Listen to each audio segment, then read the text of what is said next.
we're going to cross over a little bit, still keep it wrestling related somewhat, but we're going to cross over to the motion pictures because we want to have an appreciation for, I guess you can say, underground kind of cult classic, still very relevant to today's environment. We're going to talk about John Carpenter's They Live, featuring Rowdy Piper. Obviously, there was a few other stars in that movie, but considering this is a pro wrestling channel, Rowdy Piper was the big star in that movie. We all love They Live, but we really want to show just how much we love it because, again, it's kind of that movie that gets a little bit lost in the shuffle, that people don't really realize how good it is or how it is weird in a good way, but people don't really know the aspect of the movie They Live. They just kind of think of, oh, well, that was a good quote, or they kind of think of that South Park episode where, oh, South Park mocked that movie, with Jimmy and Timmy, fighting in the alleyway. But I wanted to talk to you guys just because I know that we all live in Los Angeles. There's certain parts of downtown LA that we all kind of make sure we walk by because there's certain scenes in that movie that they filmed. But I really want to talk to the both of you because I know you guys both even more so have an appreciation for They Live and everything about that movie. Kris? Yeah, I remember seeing that, not in the theater, but I saw it on video shortly after it was put on home video. And I remember as a kid, first off, so, wow, Roddy Piper's in this movie. But I remember it was to the point where, like, unlike a No Holds Barred, where it's like, okay, I'm here because Hulk Hogan's in this movie. I don't necessarily like this movie, but I'm watching it because I liked it. You know what I mean? It's just but it was like Hulk Hogan was in the movie. However, even as a wrestling fan, Roddy Piper being in that movie, even with that as a fan, you still got lost in like, wow, this is a cool story. It was like very Twilight Zone. And to this day, people call it the Matrix of the 1980s. It was very similar to the Matrix. We're all in this simulation type thing. So yeah, the movie is awesome to me. I mean, I definitely personally am like against and believe in like this upper 1%, let's say, cult, whatever. And this is so represented in this movie in such a brilliant way. There's a lot to unpack though about this movie. First off, Roddy Piper, John Carpenter. Okay, John Carpenter. Now, it is online in an interview shortly before he died, was that Roddy Piper stated on a podcast that this was not a film, this was a documentary. And he died shortly after he said this. And I believe, I mean, you can see it online, but it was like a podcast with Oliver Stone's son, I want to say. Nonetheless, so I got a chance to work with Roddy in 2015 when we were taping the pilot episode for the would-be company called Classic Wrestling Revolution. Shane Douglas, Road Warrior Animal was involved, and Piper and myself were doing the commentary, and we shot the pilot episode. I mean, this was going to be AEW before AEW, simply based on the fact that Bill Townsend, who started LinkedIn and Lycos, net worth was $9 billion at the time. He was going to be the guy marching this thing forward. Then there was some unforeseen circumstances that took place from Piper's death. China became involved later. She passed away. One of the investors passed away. It was just a cluster, horrible thing. And then some of the investors, because of these things, pulled out. But I worked with Roddy 2 weeks before he passed away on this pilot. And in that time, we got to know each other, got to know his wife and Colt, his son. And I actually told him like how fond I was of this movie, thinking that, I've done a lot of reading on like ancient texts, hieroglyphics from China and from Africa. And there are a lot of theories that come out of these places in the world. And They Live kind of exemplifies this, that who knows if there's like a way more advanced being that was advanced when we were still banging rocks together that could be doing something like this, But so when Roddy Piper said like, hey, this is a documentary, this was not a film. It was, that was very eye-opening for him to say that finally, because he never said that in the past. Now, when I met him, I kind of touched on that with him. We talked about a few things, and I asked him. I said, "Hey, isn't it kind of ironic?" Because I asked him, like, "Hey, do you still talk? Who are the guys you still talk to?" Specifically, I asked, "Do you still talk to Jesse Ventura?" Because they were good friends, and he said, "Yeah, we talk. We're a little different. He doesn't miss the business at all. I do miss the business, but we still talk." And I remember saying to him, "Isn't that amazing how you two kind of both fell into this? Like you did this They Live movie, and he wanted, uncovered conspiracies and all this. It was just so ironic how you guys both kind of fell into this in your own way." And we were just kind of talking. He's like, "Yeah, it is amazing when you think about it and all that." So we didn't really get into detail about it, but that was the extent of it when it came to They Live with my conversation with him. He wasn't necessarily denying it. He was like, we were both looking into conspiracies in our own way. And then it wasn't, I believe that interview took place after our taping, and he died shortly thereafter, which again, the conspiracy theorists and everybody online that are a cult following for this movie, They Live, it was a kind of like okay, wait a minute, he just announced that this was a documentary, and then he died shortly thereafter. So, I mean, who knows, right? But no, this movie, however you want to look at it, I think, like you said, George, it's still relevant. I actually think it's more relevant today than when it came out, personally. I think people are becoming wise to certain things, and like The Matrix, the success of The Matrix, these to me are films that kind of snuck through the cracks in Hollywood and got to the silver screen, unlike Transformers and Marvel Comics. These are almost like geared for people, but The Matrix and They Live and movies like that, Eyes Wide Shut was another one that helped you think outside the box, that there's more to us than we are manipulated to think that there is about us. We are bigger than we're, kind of all put down purposely to divide and rule. And speaking of divide and rule, and John Carpenter, he wanted the character of Nada, Roddy Piper, was originally going to be played by Kurt Russell, but Piper was a more believable character. Like, I can believe this guy is roughing it on the streets, and also Keith David, the other guy who starred in it along with Roddy Piper, African American. John Carpenter put these two, a white guy and a black guy, in this movie on purpose, for the symbolism of, we're dividing and ruling you, but at the end of the day, if you guys figure it out, we're all enslaved. And that was when they both put the sunglasses on. They both fought together. So that was interesting that he used that symbolism right there with two different race of guys, and I think that's kind of beautiful looking back at that, and it's kind of cool when they had that major fight in the alley and then they came together. I still love watching that. And they kind of stumble into the hotel, bumping each other like two little brothers that just got into a fight, type thing. But no, that movie today, in my mind, it's so relevant. And I remember I was really messed up after Roddy passed away, because I got to know him and his family, and we were set to work together, and it was rough, man. It was not easy. And I remember like gravitating to that movie even more, watching it after he passed away, and just kind of feeling not only that the fact that he was gone, but almost like this cult following of this movie. Like, damn, this is so relevant today. And I felt like, in a way, it was direct, because I just knew this guy and I was already a fan of it, and kind of looking deeper into it, bam, and then that happened. It was, can't tell you how I can't put into words how impactful that whole time was for me, getting to know him and all that.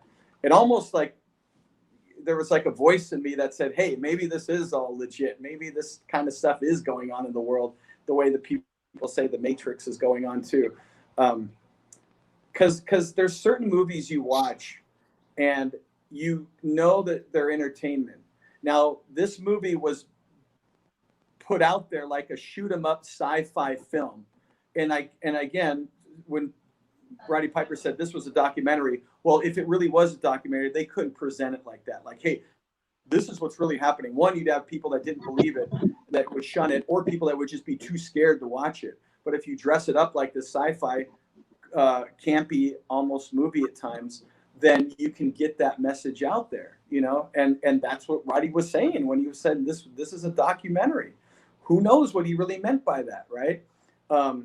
So I take it with a grain of salt. Like, this is there. But what I was saying was that when you watch certain movies, like if you go in to watch Transformers or you go in to watch Marvel movies, you know you're being entertained and it's a movie. There are certain movies that sneak through, though, like They Live in a Matrix, that there's something inside of you that says there's something else to this. This is not just me being entertained by sci-fi stuff. They're like, I feel something about this. And They Live, to me, definitely has that feeling of, there is, however you want to put it and symbolize it, there is some truth to this movie for sure, in my opinion.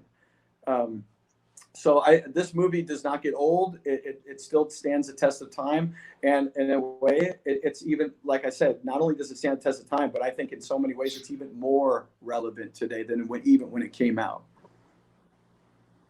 No, 100%. You know, and I think this is a really cool intersection in terms of history, in terms of Roddy Piper's life and John Carpenter's life. John Carpenter was coming off of The Thing and Big Trouble in Little China. Obviously, one of the things that my wife and I, when we first met, you know, we were kind of up late talking and whatever, and she was talking about like scary movies of her childhood, and she mentioned Christine of you know, the killer Right. car and what have you, right? So, you know, the fact that arguably this was John Carpenter's like best run, right? And then Piper was obviously coming off of his best run in wrestling, you know, 87, 88 was, I mean, it released in 88, so it had to be filmed at some part in 87, right? This is post WrestleMania 1 and 2.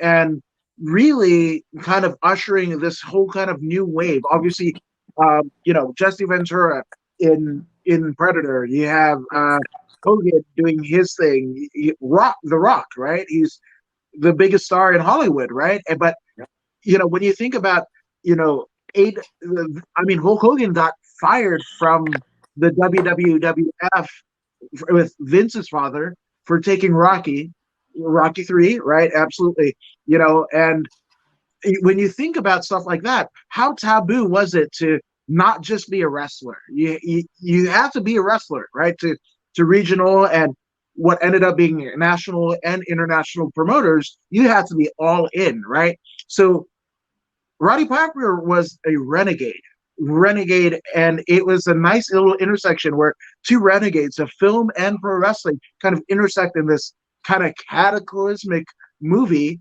and it's just amazing, you know. And Kloss, you talk about your personal relationship with Piper. You know, I didn't get too close with him. I met him once, right, and it was at Wrestle Reunion, the last year that they had it at the LAX. I think it was Sheridan or whatever, and just to show you how intense this guy is, right? And he just wore his heart on his sleeve. I think I was kind of in an emotional state. You know, my dad had just, that happened in January of 2011. My dad passed Christmas morning of 2010. So I was in an emotional state. But wrestling, that's the cure-all, right? And a couple years before it, I had bought an NWA replica title belt, right? And I remember walking into the hotel, and here's Harley Race being wheeled by his wife BJ, you know, and I was just like, oh my gosh, that's one of the people that I wanted to sign.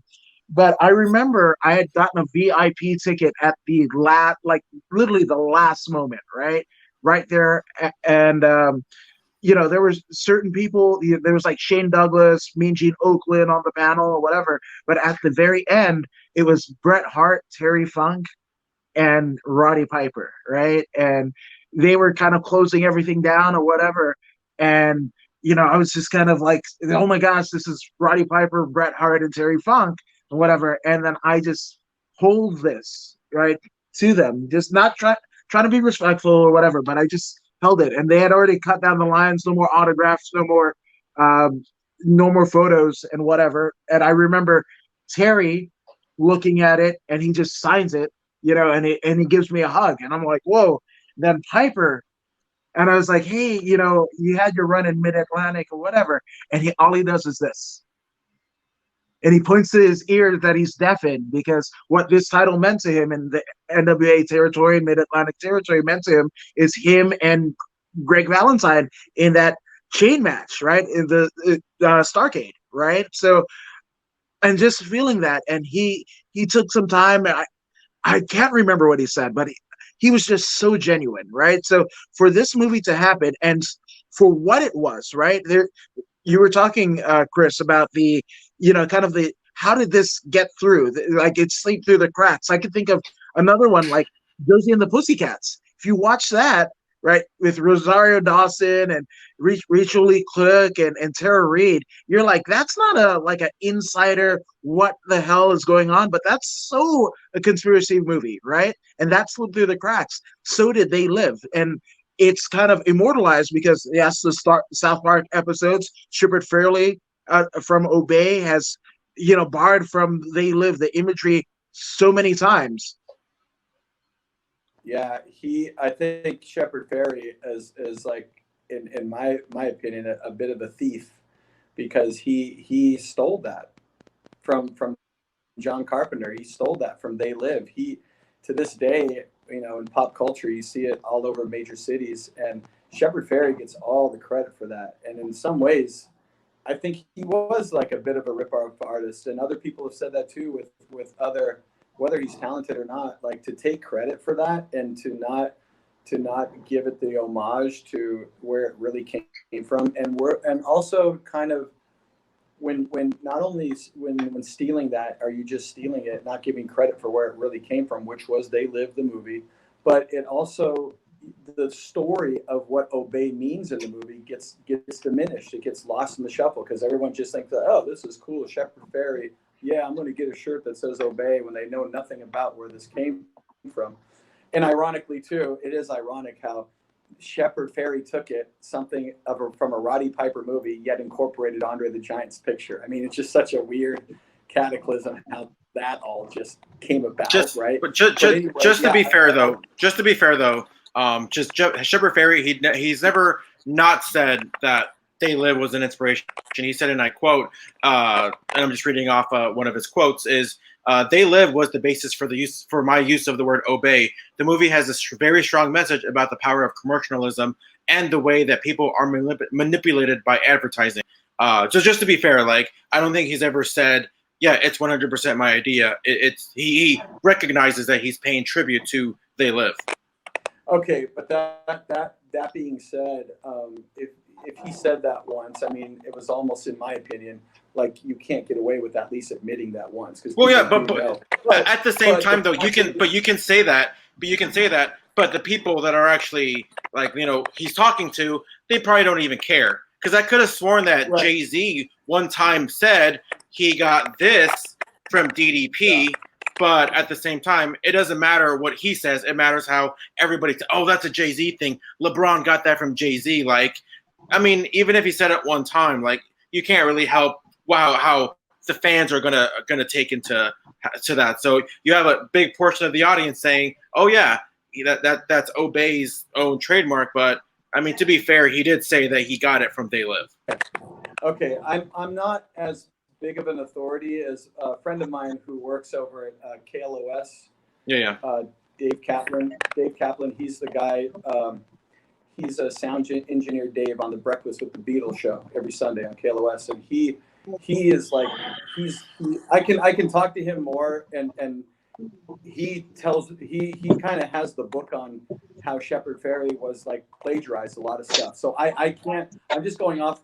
I can't give you the details from what he knows, but I would be more than happy to back that up and not just blurt this out right now. Yeah. In the future, but nonetheless, at the end of the day, when kids are buying these shirts, when you see it on walls in the cities and all that, 98% of people are just going to think that's a cool Shepard Fairey thing and not anything to do with the message that They Live put out. So I think, I think saying it once, that's fine. He said it, but it really didn't get much traction because people don't know that. People don't think that collectively. That's not the normal popular thing to think, fashionable thing to think if you think of obey, And then when people watch, I remember showing somebody They Live, and when they see the obey thing, like, oh, that's they got that from Shepard Fairey, or oh, just like how Shepard Fairey puts out. It's like, no, Shepard Fairey got that from this, So anyway, it's nonetheless, I just wish that because Obey is out there on the streets and it is so popular, that if it was that popular, I wish the popularity would gauge itself toward the movie They Live, which it doesn't, So at the end of the day, that's the legacy of Obey. It's not toward the movie They Live. And imagine how popular this Obey thing is around, like, big cities, usually like artsy type places,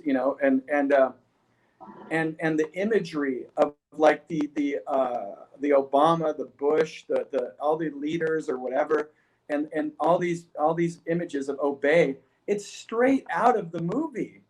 It's like it's showing these political leaders, and with the imagery and with the message of Obey, and in the two and two don't correlate to the movie They Live, which is to me a little bit unfortunate, a little shameful. But it's just the way it goes. And but yeah, this it was just fascinating. Again, going back to Roddy Piper and talking to him about it, and then again that follow-up interview, and then of course the conspiracy theorist did come out, maybe rightly so, when he died right after he said that, and saying that this was a documentary. And not elaborating on it yet, like, okay, maybe if we get him for another interview, he can talk a little bit in depth about this. John Carpenter, though, has gone on record saying, no, this is not true. This is just me jabbing at the Reaganomics at the time. The aliens represented the Republicans at the time, and a lot of people look at it like, this, okay, but this seems like it goes a little bit farther than politics, or the politicians of that time. Kind of like how Carpenter, again, put a white guy and a black guy in there and had them fighting and then coming together. Like it goes beyond the people being divided. It goes beyond that. So I think it just kind of goes beyond the politicians at that time personally. But that was his story to it. Now, Roddy Piper said years ago, like, yeah, it's just a film. But in recent times before his death, he did say, like, no, this was a documentary. So that always just stuck with me big time when he said that. And it was unfortunate we never knew what he meant by that, Now, there's been talk recently about the possibility, and I think it's even been greenlit, about a remake. I think it's really easy to say, oh, that movie should never be remade. It's really easy to say from a film lover, but you also got to consider that just because something is going to get remade doesn't necessarily mean that the first movie was bad.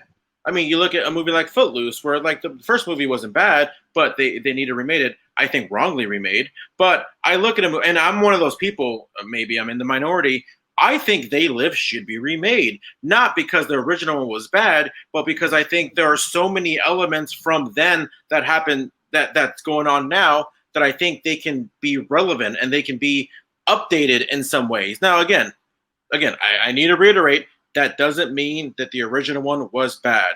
I'm just saying that I wouldn't be opposed, or in fact, if I was even had the honor, I'd love to be involved in a They Live remake. What do you guys think? Well, that's a tall order. First off, you don't have Roddy Piper, and you've made, John Carpenter, as we sit right here, is 72. So, a lot of people have kind of weird perception of what goes on in the WWE because they have a 70-year-old, billionaire essentially running it, and is kind of not have their hand on the pulse of what's going on, right? So with that all being said, the only people that could do this is John Carpenter and Roddy Piper. There isn't an actor that I can think of or a director that I can think of, Nope. And not at all. Absolutely. I mean, if you want to go into conspiracy theories, I mean, there's a whole, his hustle, loyalty, respect, his hand symbol. There's 10-minute YouTube videos on just that alone and what those mean. So, with that all being said, there isn't anybody. There isn't anybody. It doesn't need to happen. But you know what? Hollywood has these cycles, and especially now in this kind of quarantine era, you know, it they don't have to think, right? You can remake something that obviously is a passion project or a cult hit and make it with all the Hollywood gaga essentially, but it still won't hit the same as They Live in 88. Yeah.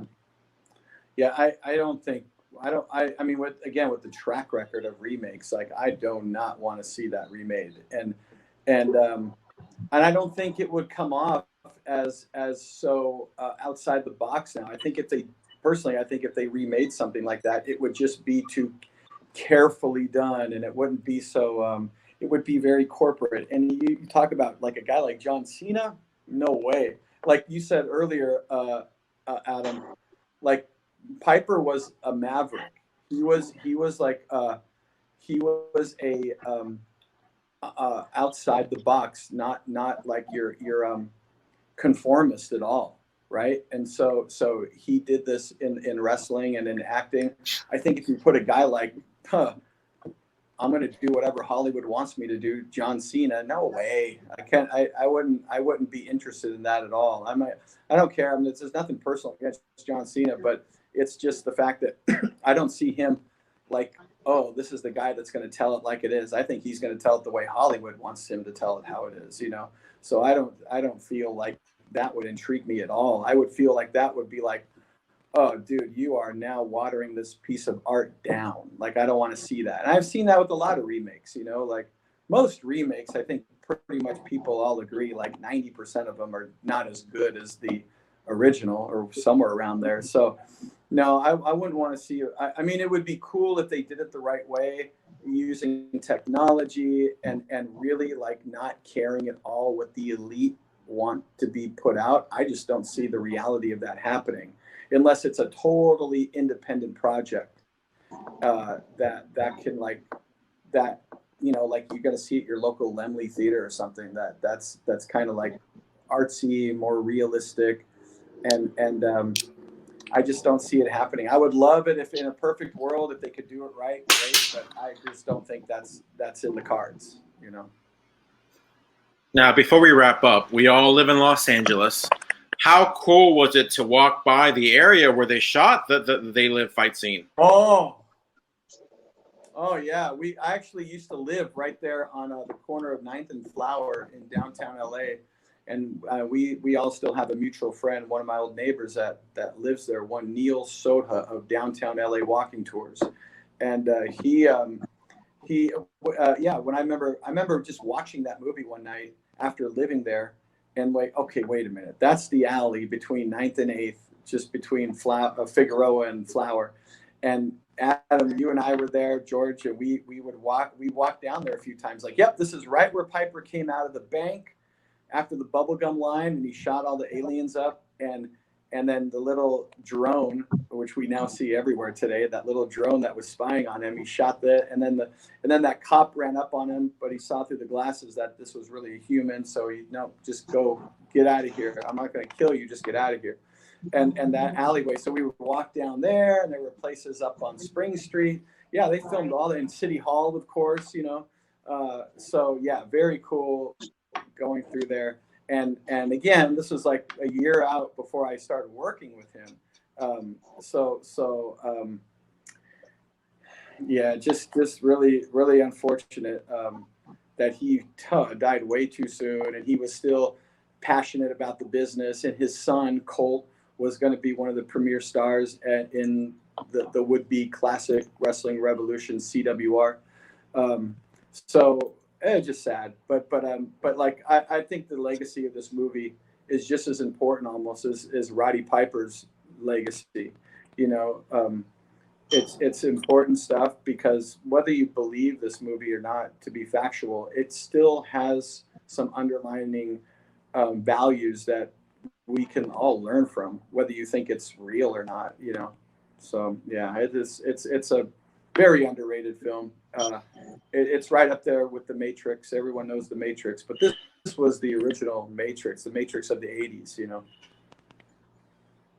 No, absolutely, and that's one of the coolest takeaways that I had from Survivor Series weekend when it happened here in LA, and basically talking wrestling until like the morning, like 4 o'clock in the morning, with you two gentlemen, and then basically Chris Kloss from XPW is basically showing me where Roddy Piper filmed one of the most iconic scenes in They Live, right? So my teenage me was like over the bloody fucking moon, and especially the fact that I got a Survivor Series chair out of it. So that's cool. I'd wanted one since WrestleMania 10. So yeah, so it's just a fond memory. I'm actually sitting in said chair right now.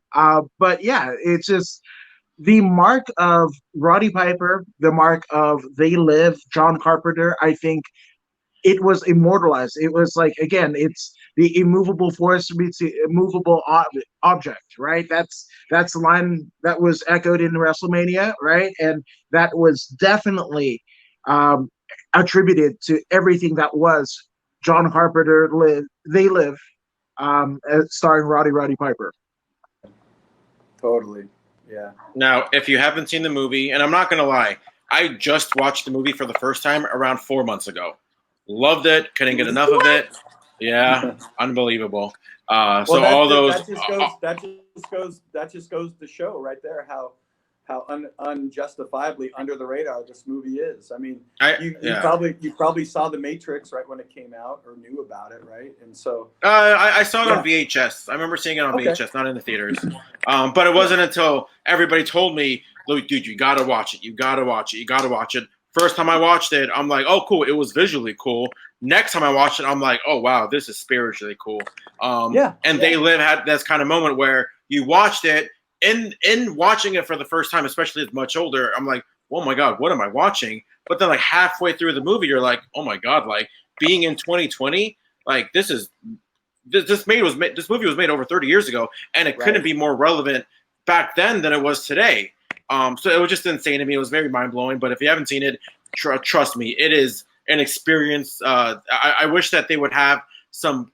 I know Quentin Tarantino has his theater out in Beverly. So I'd love for maybe every now and then for him to do something there. Obviously, the main guy from the movie has passed away, but maybe just I don't know. I think it's worth being a little bit more than a cult classic. I want to see a little bit. I want to see it on TV more. I want to see it. But again, conspiracy. I don't want to go on and on about conspiracy theorists, but maybe there's a reason why we're not seeing it more mainstream. Who knows? Again, that's another podcast. That's another interview. But for the meantime, if people want to watch some of your podcasts, Adam Woods, where can people watch that? According to Woods on everything, YouTube, Facebook, and Adam K. Woods on Twitter, Adam K. Woods on Instagram. Just thank you, the Wrestling Chatter. You guys are awesome. And moreover, thank you, Roddy Piper. Nice. I know you're on Twitter, the Kloss on Twitter, but I know you're also hosting Extreme Memories. I know we just interviewed Kevin Kleinrock, and we got some more interviews coming up. If you're a fan of XPW or just some juicy behind-the-scenes, backstage, like exclusive, like what it was like to be front row, firsthand of one of the craziest companies. It only lasted 4 years, but man, I'm sure you can attest what a 4 years that was in XPW, correct? Yeah, it was. We talk all about that. How like we kind of started at really the end of that kayfabe pre-internet time, so that old school vibe was going on. We talk about, of course, the Heat Wave incident, Rob Black, the 40-foot scaffold match, which was still to this day like the, I guess, top 10 craziest moments in pro wrestling history. That's I've seen online, Vic Grimes and New Jack. So yeah, we talk about all that, getting behind the scenes. So that's at it's on the Wrestling Chatter channel right here, and Extreme Memories. We're going to do shows on the 15th and 30th of every month. So we had a nice interview with Kevin Kleinrock, former vice president of operations of XPW, producer Wrestling Society X on MTV, and and he and I talked, reminisced, got to catch up, and also we got 2 more episodes coming up on Extreme Memories. This next one coming up on August 15th, and then that episode 3 coming up on August 30th. Not going to announce who those guests are yet, but it's going to be some good stuff. So just stay tuned, like, share, comment, subscribe to the Wrestling Chatter, spread the word, and I hope you guys are entertained by it. Yeah, thank you. And let me know when you guys are done watching They Live. Come back, come to this video, give us your comments down below. I want to know what your guys' thoughts all about They Live. But in the meantime, stay tuned and stay entertained. And before you watch the movie, watch the movie, and then when you tune back, we will let you know which one of us is actually an alien. We won't say which one though yet. Mm-hmm. The answer may surprise you. Hey, it's Christy Olson. If you like this video as much as I did, give it a thumbs up and share it with your friends so they can join in the Wrestling Chatter too. And don't forget to subscribe on YouTube and follow the show on Twitter at TW Chatter. See you next time.